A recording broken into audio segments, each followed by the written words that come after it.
This is your News Source Evening Bulletin for today, Thursday, the 18th day of July in the year 2019. Here's what we're tracking tonight. Guyana's opposition leader and former President Barbados Jagdeo have said that the regional body CARICOM has not been saying much publicly on the recent validation of the no-confidence motion against the Guyana government by the Caribbean Court of Justice. Mr. Jagdeo used his press conference earlier today to express his disappointment in CARICOM, offering only silence on the political situation in Guyana. He said CARICOM has been moving around the world to address problems in other countries, but is quiet on Guyana's political situation, although it is headquartered in Guyana. CARICOM needs to take an even stronger role.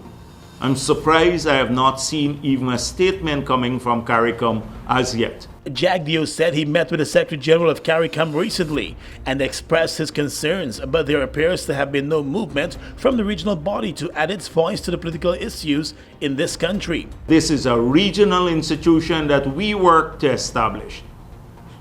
And if the region cannot respect the decision of a superior court within that it created as an organ of regional integration, then the region would be found lacking. The opposition leader has been meeting with various members of diplomatic missions in Guyana and has also been reaching out to the Commonwealth and other international organizations.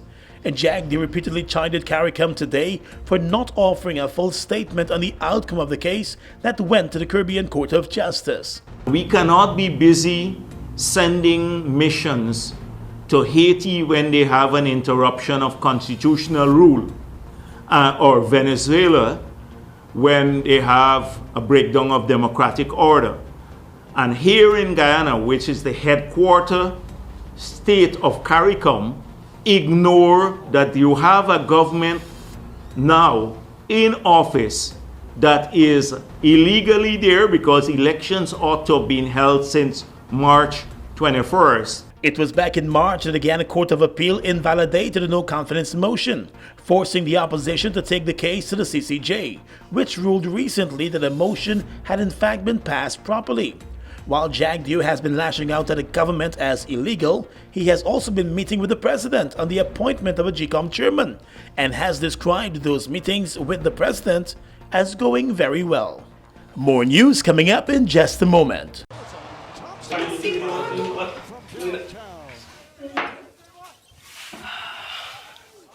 Hey, babe. Hello? Is Don Me quite just done? Buddy, you need to switch to GTT Fab 5. Fab 5? Activate the GTT Fab 5 plan today. For only $5,005, you get free unlimited calls to 4 of your closest family and friends, 5 gigs of data plus 250 text messages, and your Fab 5 friends can call you for free. GTT Fab 5. Oh, y'all like the switch? Wicked Fab 5! Fuel it up and drive, Super 95. Tune up, fuel it up and drive, Super 95. Tune up. Protect your fuel system, boy. High mileage and performance, boy. Guyana Super 95 gasoline gives you more reasons to drive and is available at 56 service stations nationwide. For affordable price, high performance, and high mileage, choose Guyana's Super 95 gasoline. Fuel it up and drive. Summer is just around the corner, and this year we're giving you a Visacation. It's easy. Get your GBTI Visa card and travel to your dream summer destinations or shop all you want online. With Visacation, you get to win prizes when you use your GBTI Visa card between June 1st and August 31st. Don't have a Visa card? Visit your nearest GBTI branch or go to www.gbtibank.com. GBTI, we see Guyana through your eyes. Mommy, can we go to Kids Jam? Son, I was planning to surprise you. Of course I'm going to take you. It's the biggest kids event of summer. I can't wait to see the guys from Paw Patrol, SpongeBob, and Toy Story. And Serenity will get to take pictures with Elsa and all the other princesses. Really? Yes! I'm also super excited about the games I'll get to play with my favorite guy and the exciting prizes up for grabs. It's gonna be the best day ever. Kids Jam, July 28th at the Everest Cricket Ground.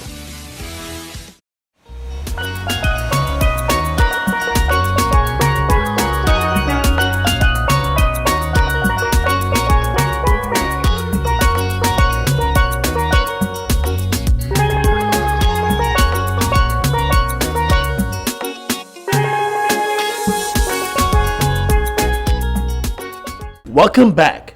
The meeting that was scheduled today between the government and the opposition representatives looking at the possible candidates for the GCOM chairman's top job was called off and is to be rescheduled. Director General of the Ministry of the Presidency, Joe Harmon, told news source that the president is still examining the 4 new names put forward by the opposition leaders team yesterday, and therefore it would have made little sense to meet as the president is still examining and considering the names. Yesterday, the two sides met and the opposition leaders team announced that Mr. Jagdeo had not found favor with the 2 suggestions of the president to be included on his possible list of nominees. Already, the president has found 4 names that were earlier submitted to him to be not unacceptable to him. Those 4 names are likely to make up the opposition leader's final list of nominees. Once 6 names get the all clear, the opposition leader will then submit his official list of nominees to the president.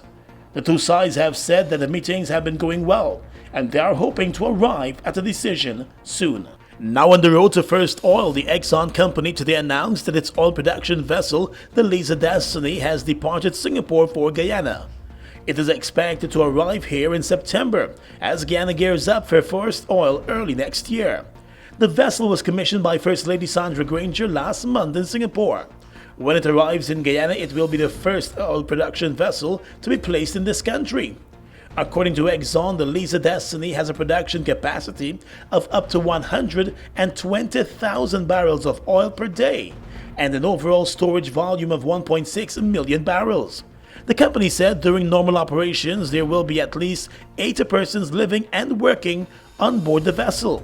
24 operations and maintenance technicians who are currently being trained in Canada will return next year to support work on the Liza Destiny.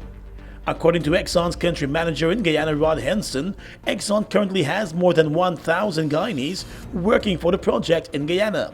He explained that their work includes everything from completions of the initial wells for production to laying pipelines and infrastructure on the seafloor to eventually connect up to the Liza Destiny for production. The Exxon boss said he's proud of the work being done each and every day by his company. In the financial sector, the Belize Bank Limited has expressed an interest in establishing operations in Guyana. This was highlighted by the bank's executive chairman Lyndon Giuseppe when he paid a courtesy call on Prime Minister Moses Nagamutu. The executive chairman was accompanied by the company's secretary of Caribbean Investment Holdings Limited. The officials disclosed that their interest was sparked by the imminent production of oil and the promotion of Guyana as a potential fastest growing economy in the world. The officials added that their banking portfolio in Belize and other Caribbean states concentrates in agriculture sector investment. While acknowledging the investors' confidence in Guyana, the Prime Minister encouraged them to pursue the interest with the relevant authorities. Turning now to the tourism sector, Guyana continues to see growth in the tourism sector, according to the Guyana Tourism Authority. The country is seeing increased visitor arrivals and increased earnings from tourism. The Director General of the GTA, Brian Mullis, told the media yesterday that for this year there is already a 9% increase in arrivals.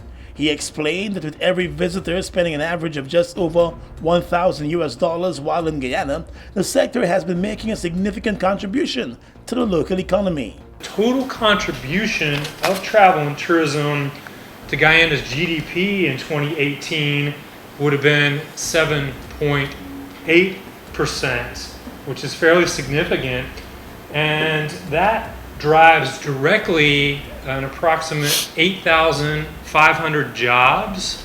That's direct employment.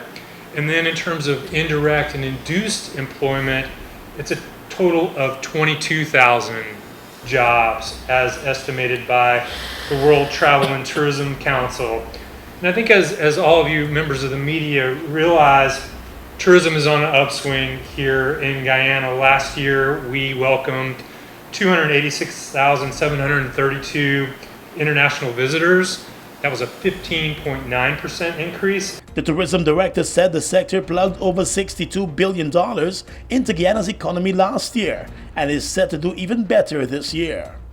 The international average per international traveler per trip is $1,100. So we're right in line with that global average. The net result is that travel and tourism as a sector injected approximately $62.6 billion directly into Guyana's economy in 2018. That means that tourism is the second largest export sector in the country after gold and ahead of rice. With existing hotels expanding and new hotels going up while new airlines are moving into the market, the tourism director said it is clear that more jobs will be created. Minister of Business Himraj Rajkumar, who holds responsibility for the tourism sector, said the coalition government has been creating a better platform for Guyana to launch into the tourism market. The minister said the government will be offering more concessions to encourage more investment in tourism to meet the growing market demand coming from the travel and tourism sector.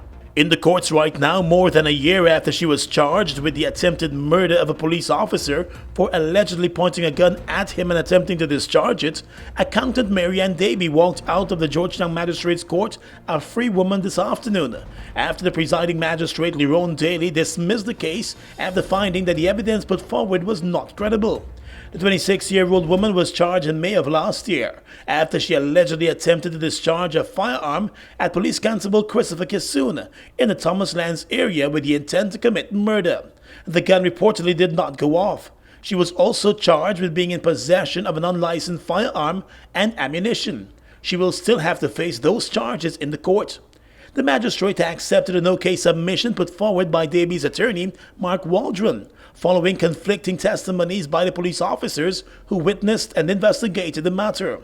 The police prosecutor asked that the remaining charges be transferred to the courtroom of the chief magistrate, since it might be seen as prejudicial for the same magistrate to hear different related charges against the same woman. The magistrate has put off the matter until the end of this month. Over in the High Court, the Cummings Lodge man who 2 months ago admitted to stabbing his wife to death was sentenced to 30 years in jail today. The convict Sion Singh had decided to enter a guilty plea to the unlawful killing of his wife, Indrani Sugrim, back in 2012. Appearing before Justice James Bubble Drakes for sentencing, the convicted killer said he accepted responsibility for his wife's death and he is sorry for his actions. He apologized to his children for taking the life of their mother and admitted that he lost his anger and that resulted in the actions that he took. In handing down the 30-year sentence, Justice Bubble Drakes said it is the hope of the court that the man will use his time behind bars to take advantage of various life improvement programs that will be made available to him. The 39-year-old wife was brutally stabbed to death during an argument between the two. The man initially went into hiding, but was eventually caught and charged. Across the region is coming up next. Falls, a trademark of China's Zhanghao Incorporated, located at Land of Cane in East Bank, Demerara, was incorporated in April of 2013, with over $10 billion invested in a state-of-the-art 100,000 barrel fuel storage facility, a modern service station, an office complex, and a modern wharf that can berth international vessels. Having no association with any other fuel company, Falls imports its own fuel, which meets quality specifications, has all the legal permits, and is in compliance with international requirements. Its bulk facility can load 8 trucks simultaneously at a rate of 1,000 liters per minute, while the service station can service 12 cars at a time using computerized fuel pumps, which can facilitate the use of ATM cards. Through its professional team of mostly Guyanese, Falls wholesales and retails fuels to the public, including farmers and miners, and will continue to positively contribute to Guyana by providing quality products, service, and attractive prices. Try Falls today for all your fuel needs. New Amsterdam. Get ready for the year-to-year ladies event. Heineken presents Motivated 4. Motivated 4. The ultra premium Heineken party. Saturday, 27th July 2019 at Club Eclipse, Main Street, New Amsterdam. Enjoy Heineken bucket specials all night. The Heineken girls and giveaways. Store opens from 9 p.m. with vibes by Father Moon, DJ Von Hype, Gully Russ and Diamond from Team Fusion, Team Lockdown, and DJ Slaughter from Junglist. Motivated 4. Saturday, 27th July at Club Eclipse. Powered by Heineken, Crunk Vibes, Tunisia Lifestyle, Westsiders Entertainment, 88.5 Rock FM, Little Rock Sweets, Candy Boss, and Rush Energy Drink. It's comedy with no apology. Mommy, baby, daddy, maybe. Right. What? No. If the child born ugly, my granddaughter, put it on him. Put it on him, me, you? Watch me with the say no. Watch, Joanna, I show you something. Let your grandmother back up. You tell you how we settle this problem is. Settle what? Like 2 years domestic abuse. Are you ready? Are you ready? An all-star cast of singers, dancers, and comedians will rock the house. July 20th and 21st, the National Cultural Center will be in an uproar from 8 p.m. Tickets on sale now at Andrew's Supermarket, Nigel's, and the Cultural Center box office. Proudly presented by Godfrey Naughton in association with Mike James Drama Group. Mommy, baby, daddy, maybe. Well, it's what y'all waiting for. Go and get your tickets. No job not working on Juve. Tell them we say 592 Beer Emancipation Juve. Come out and celebrate with free powder, free paint, free water, and free beers. Free beers all night. Early bird tickets $2,000. Party with Guyana's best DJs. DJ Aquilo, DJ Energy, Gully Ras, Diamond, DJ Denzel, DJ David, Selector Face, DJ Ace, and Father Moe. 592 Beer Emancipation Juve, July 31 at National Racket Center. Sponsored by Integrated Security Crystals, Creole Corner, 592 Beer, and 94.1 Boom FM. What is this? Across the region right now, in Grenada, Digicel, the telecommunications provider which has an arrangement with the Grenadian government to service all of its telecommunications needs, has announced plans for an internal investigation into how the bill of a former public official came into the possession of a radio talk show host. The company said it is aware of allegations being made by a local radio personality with regard to Digicel's handling of customer information. The company said it is its responsibility to its customers to protect their personal data, and that is of paramount importance. It has promised to update the public as appropriate on the investigations. Last week, an opposition political activist and talk show host told radio listeners that he is in possession of documents providing and proving that the government had paid the telephone bills for former public officers, including 2 former legislators. The Integrity Commission in Grenada has hinted at the possibility of conducting an investigation into the allegations that some former legislators were still using government-funded mobile phones after reports surfaced of the phone bill that reached 70,000 Eastern Caribbean dollars. In Barbados, the Attorney General there, Dale Marshall, is not substantiating reports of a Liat share price divide between the governments of Barbados and Antigua and Barbuda. The Attorney General said he is afraid that the Antiguan Prime Minister Gaston Brown will have to be the one to do all of the talking, since he will not be negotiating in the public domain. On Monday, the Antiguan Prime Minister was reported as saying that his administration wanted to purchase Barbados' stake in the regional carrier, which is headquartered in Antigua. But he said they were not prepared to pay the reported asking price of $44 million. Brown had previously said that contrary to recent reports of a breakdown in talks between the two countries, discussions were still ongoing on the possible purchase of the Liat shares. And finally, tonight, international news. U.S. President Donald Trump has said that the U.S. Navy shot down an Iranian drone in the Strait of Hormuz. He said the USS Boxer took defensive action earlier today after the drone came within 1,000 yards of the vessel. Iran is yet to comment. In June, Iran downed a U.S. military drone in the region. Earlier, Tehran said it had seized a foreign tanker and its 12 crew on Sunday for smuggling fuel in the Gulf. Iran has been blamed by the U.S. for a series of attacks on tankers since May in the world's key shipping area. Tehran denies all of the allegations. The recent developments have triggered fears of a military conflict in the region. And that's your News Source Evening Bulletin for tonight. I'm Gordon Mosley, reporting.